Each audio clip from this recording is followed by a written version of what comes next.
Praise the Lord. സ്നേഹമുള്ളവരെ, തന്നെ ഉയർത്തുന്നവൻ താഴ്ത്തപ്പെടും, തന്നെ താഴ്ത്തുന്നവൻ ഉയർത്തപ്പെടുകയും ചെയ്യും.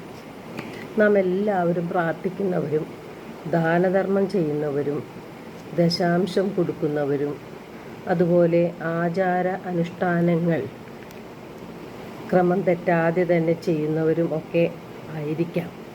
എന്നാൽ ഇതെല്ലാം ചെയ്യുമ്പോൾ നമ്മുടെ മനോഭാവം എന്താണ്? അത് നാം പ്രത്യേകം ശ്രദ്ധിക്കേണ്ടിയിരിക്കുന്നു. വിശുദ്ധ ലൂക്കായുടെ സുവിശേഷം 18-ാം അധ്യായം 9 മുതലുള്ള വചനങ്ങളിൽ ഫരിസേയനും ചുങ്കക്കാരനും പ്രാർത്ഥിക്കുവാൻ ദേവാലയത്തിൽ പോകുന്നത് നാം കാണുന്നുണ്ട്. ഫരിസേയൻ്റെ ഹൃദയത്തിൽ അഹങ്കാരം ഉണ്ടായിരുന്നു. താൻ മറ്റുള്ളവരെക്കാൾ യോഗ്യനാണ് എന്നൊരു ചിന്ത അയാളിലുണ്ടായിരുന്നു.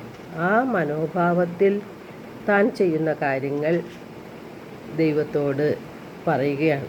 ആഴ്ചയിൽ 2 പ്രാവശ്യം ഉപവസിക്കുന്നു, സമ്പാദിക്കുന്ന സകലതിൻ്റെയും ദശാംശം കൊടുക്കുന്നു.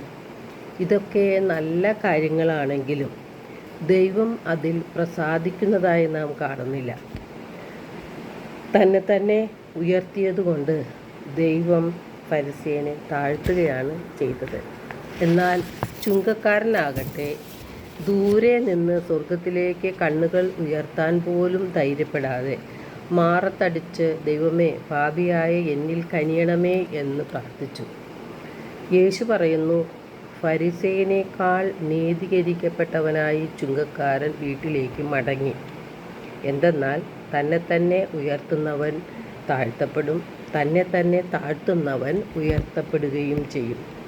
നമ്മുടെ ഉപവാസവും പ്രാർത്ഥനയും ദശാംശം കൊടുക്കലും ദാനധർമ്മങ്ങളും മറ്റുള്ളവരെ കാണിക്കാൻ വേണ്ടിയാണെങ്കിൽ, അല്ലെങ്കിൽ ലോകത്തിൻ്റെ കയ്യടികൾ നേടുവാൻ വേണ്ടിയാണെങ്കിൽ നാം ഇതുപോലെ താഴ്ത്തപ്പെടുകയാണ് ചെയ്യുന്നത്. നാം നീതീകരിക്കപ്പെടുകയില്ല.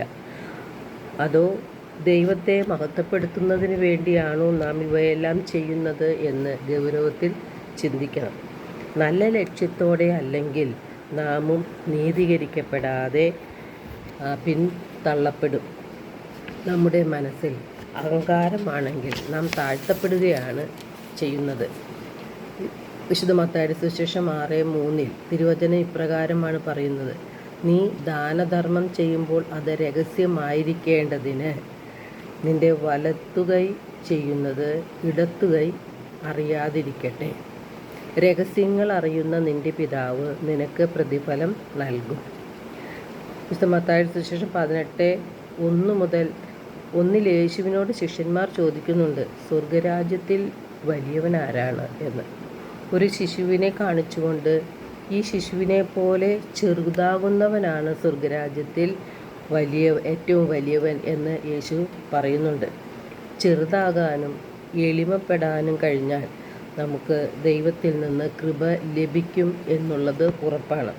അഹങ്കാരിക്ക് ഒരിക്കലും എളിമപ്പെടാൻ സാധിക്കുകയില്ല. ആരെയാണ് ദൈവം കടാക്ഷിക്കുന്നത്? യേശയ്യാ 66:2 കർത്താവ് അരുളി ചെയ്യുന്നു, ആത്മാവിൽ എളിമയും അനുതാപവും ഉണ്ടായിരിക്കുകയും എൻ്റെ വചനം ശ്രവിക്കുമ്പോൾ വിറയ്ക്കുകയും ചെയ്യുന്നവനെയാണ് ഞാൻ കടാക്ഷിക്കുന്നത്. നാം എളിമപ്പെട്ടാൽ പരിശുദ്ധാത്മാവിൻ്റെ വരങ്ങളും ദാനങ്ങളും നമുക്ക് ലഭിക്കും.